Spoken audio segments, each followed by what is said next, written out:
Alright, so welcome back everybody. So for this video, I'm going to be talking about the Forced Shuffle expansion, the new one, Woodland Edge, or Woodland's Edge. For this particular video, I'm going to be talking about the new and improved bat strategy. The thing about this game is it added some new strategies, or made some pre-existing strategies even stronger.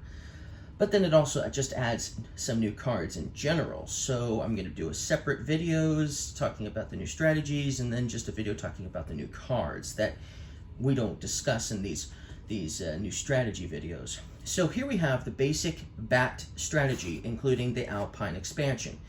If you include the Alpine expansion, there's 1, 2, 3, 4 species of bats for the base game.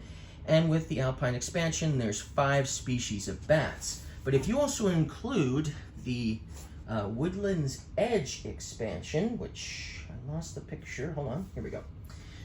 So if you include Woodland's Edge, you get the common pipistrelle bat.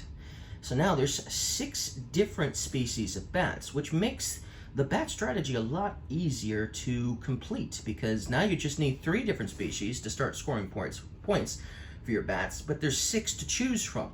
So it increases your chances of getting multiple different species of bats instead of the same ones over and over again, considering there's 3 of each bat. But this strategy is now much better than it used to be, because you see, on its own, the bat strategy isn't very strong. The tree frog works with it, but it only gives you 5 points per gnat. So you'd have to have a lot of gnats to get a lot of points with the tree frog, and chances are you might play, 2 gnats in the entire game, but there's only 3 of them, only 3 gnats in the entire game anyway, so it made it difficult to play all your bats for free, to try to track down a gnat. That was always going to be really difficult to do. But this new and improved strategy actually increases the likelihood that you'll get to play bats for free, because it adds 2 new cards that let you play bats for free. Isn't that amazing? That's great. So let's look at the new strategy here. Obviously, of course, the dormouse also works with the bat strategy, and it can give you 15 points if it's on the same tree as a bat, right? But like I said, this strategy here on its own isn't very powerful, and you'll most likely be needing to do another strategy with this one, maybe multiple strategies with this one, because it's just not that strong on its own. But like I said, with the Woodland's Edge expansion, it increases the likelihood that the bat strategy is much stronger. So let's talk about the new cards. So let's go through here, and we'll talk about the cards we're skipping in other videos, just so you know. Okay, here we go. So so let me talk about shrubs. You'll notice this shrub is an entire card. So the shrubs act as the trees, okay? So you can play it into your forest as if it was a tree.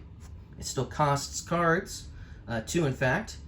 And then just like a tree, you can have animals and plants on the top, the bottom, the left, and the right, just like a tree. However, it also has an ability like a mushroom.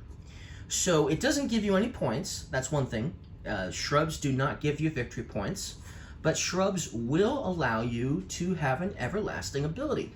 And this common hazel here, whenever it says whenever you play a card with the bat icon, you get to draw a card. So every time you play a bat, you get to draw a card. So now if you're not playing bats for free, you get to draw a card when you play them. And even if you get to play them for free, you also still get to draw that card.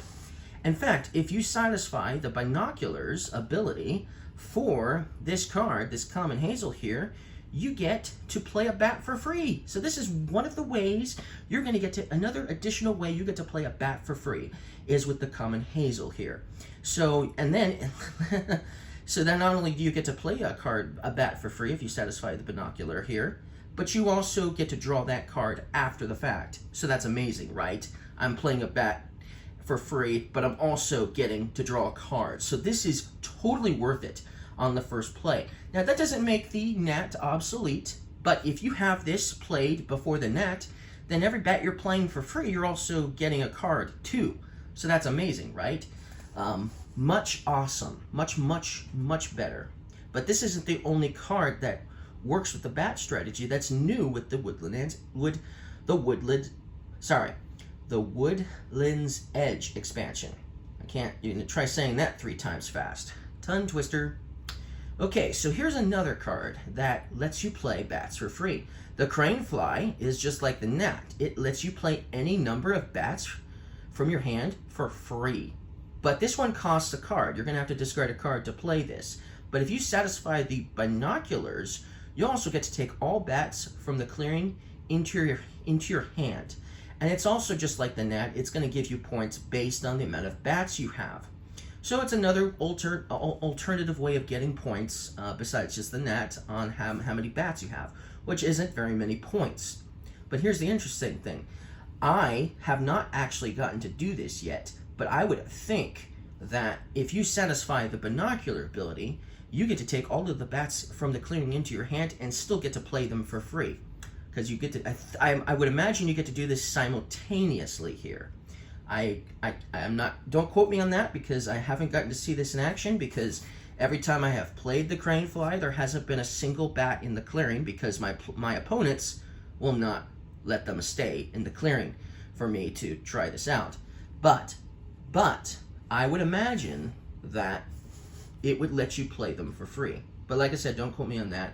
But if it does let you play them for free, that's amazing. As well as it's amazing if you also get to play the ones that are in the clearing and put them in your hand and then get to play them for free. That would be amazing. That would be absolutely amazing. Now, here's something I did notice. So, I had the common hazel already played, okay? And so that means every time I played a bat, I'd get to draw a card. Well, I already had the gnat in play. I played the gnat after I played the common hazel, and I began playing my bats for free after the fact. And every time I played a bat, I got to draw a card every single time during the process. And one of the cards that I drew was another bat. So guess what? I played it. And I played this, like I said, this is available on Board Game Arena. So that's why I know that would work, because Board Game Arena let me do that. That was amazing. So this common hazel is even more impressive, right? Because of that said. So then there's one other. So then we have the barn owl. So this one is really interesting. So it gives you an additional turn if you have at least one bat in your forest. So make sure you have a bat in your forest before you play this, so you can take an extra turn. Now it's a little bit more expensive. It's going to cost you 2 cards, unlike the Eurasian Jay, which only costs 1, but still gives you that extra turn. But this one's interesting because it gives you 3 points for every bat you have.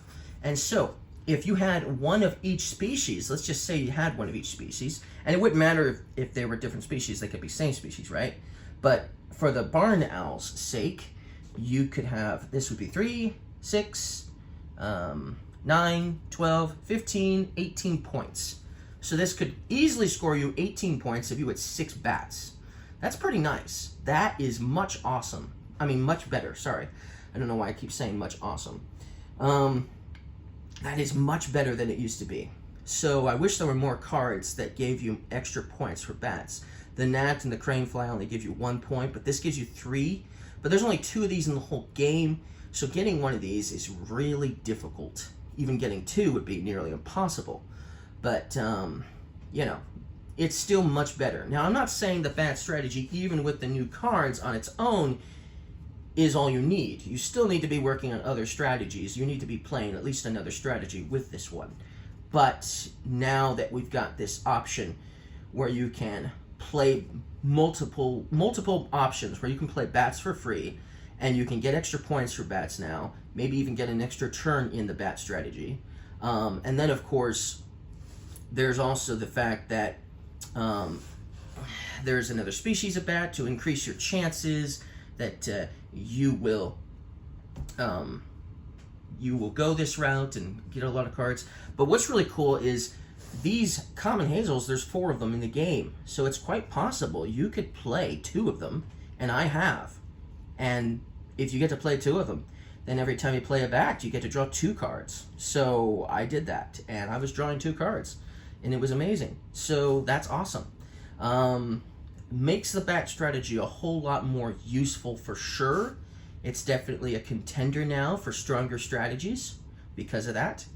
So anyways, I think I explained everything there is to know about the new cards that work with the bat strategy in this new expansion. So I hope to see you guys in the other videos explaining the other new cards. Bye.